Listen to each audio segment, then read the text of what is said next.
भगवते वासुदेवाय।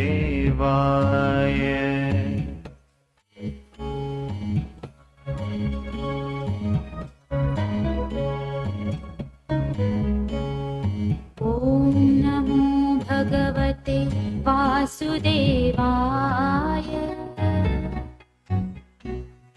ॐ नमो भगवते वासुदेवाय। ॐ नमो भगवते वासुदेवाय।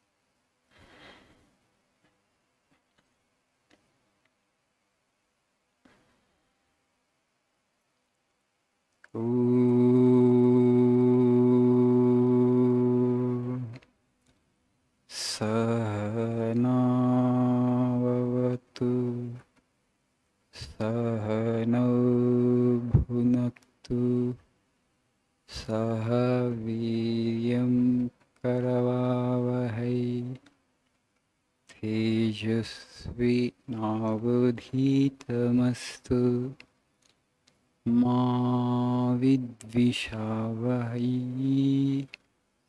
ॐ शान्ति शान्ति शान्तिः। ॐ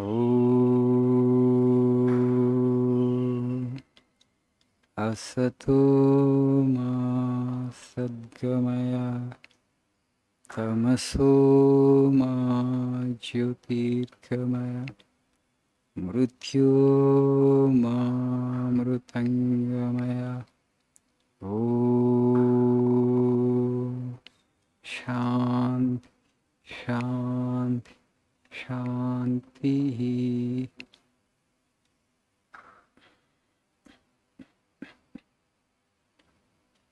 Good morning.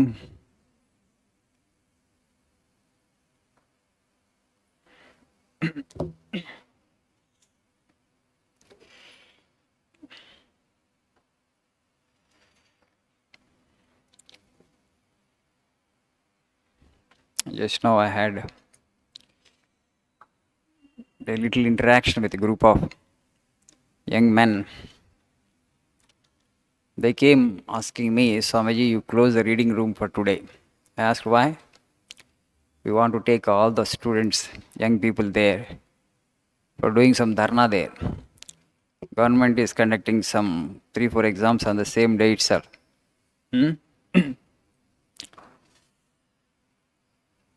But you know, this to force the government through dharna or through some kind of bandh or just by gate crashing into that building or office, it doesn't really work this age. You send a representation, you just collect the signatures of some 30-40 students, give a representation, you can send an email. I see very clearly that there is a lot of frustration among the youth of the nation. Yes, unemployment is a real problem. As we have discussed here already, here in this country, in our country, education and skills, they don't go together. Education and skills. Unfortunate, really. Why are we studying the thing that we are studying? Will it help me to get a job? Will it help me in finding a good employment?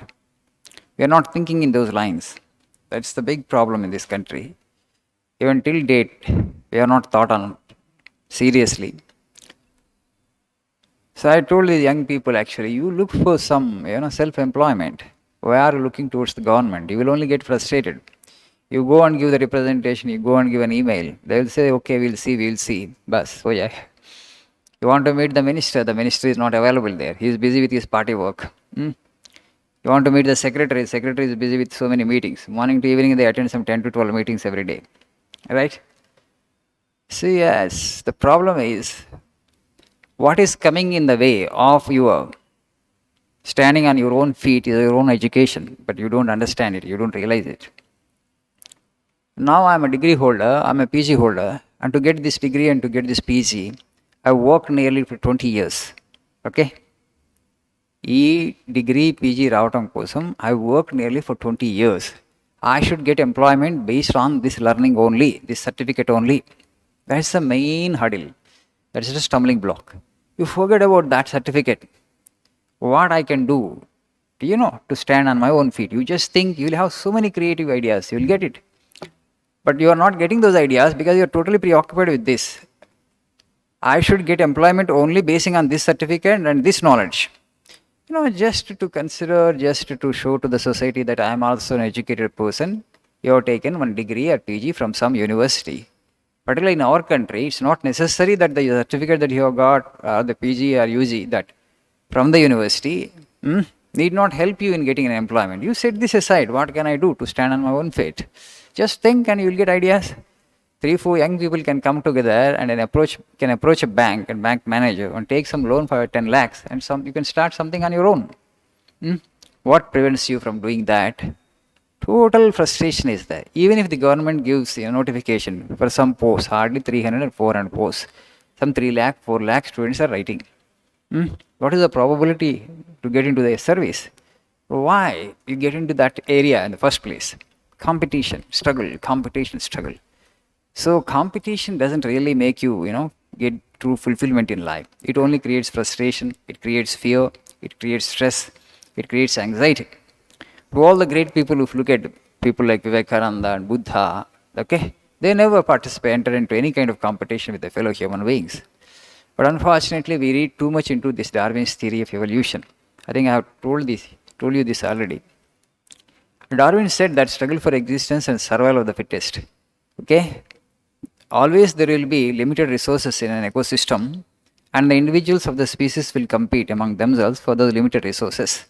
And in the process, that which has the maximum intelligence or power or energy or strength will survive, others will get perished. But that is only applicable to animals. From human being onwards, I told you, evolution takes a different course.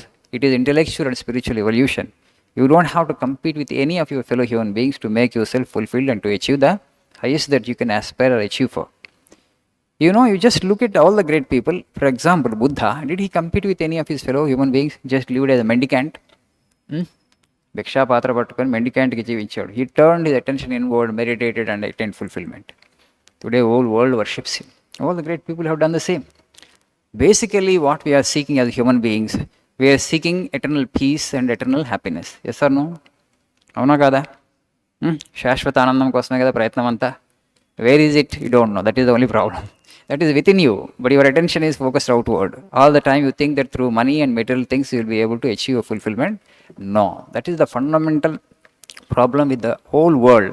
That's why people are in competition with each other. In the process, there will be stress, there will be anxiety, there will be conflicts, there will be quarrels. All these things happen. So you have to come out of the competition to make yourself really blessed.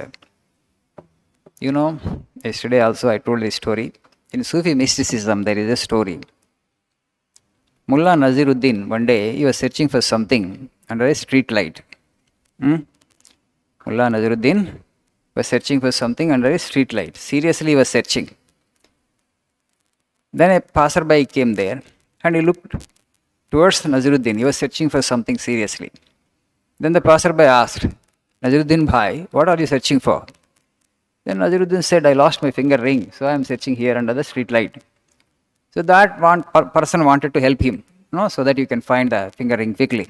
So he joined Naziruddin in finding out that finger ring.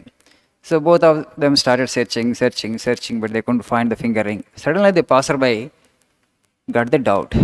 Naziruddin, where have you lost your finger ring? He said. Naziruddin coolly replied, near my house. Then the passerby got annoyed and angry. If you have lost the finger ring there, why are you searching here for that finger ring? How you can find? Then Naziruddin said, Bewakoof, how can I search there? There is no light there. How can I search there? There is no light there. He lost it there, but he is searching here because light is available here. In the same way, we have lost happiness. Okay? But you are searching in the wrong place. Will you get it? Hmm? You will never get it. You may waste birth after birth, birth after birth. You will not get happiness. Hmm? From where actually you are lost. You lost it actually here, within you. Through turning inward, they all have attained fulfillment. All happiness that you are seeking, immortality, not just happiness and peace. Shashvatatvam. Immortality is your birthright. Hmm? Immortality is birthright. It is within you. Just to transcend the body and mind, and you have that spirit within. The tender coconut. Have you seen tender coconut? In tender coconut, the epicarp, I mean the skin and that shell and the copra, they are all attached to each other so strongly.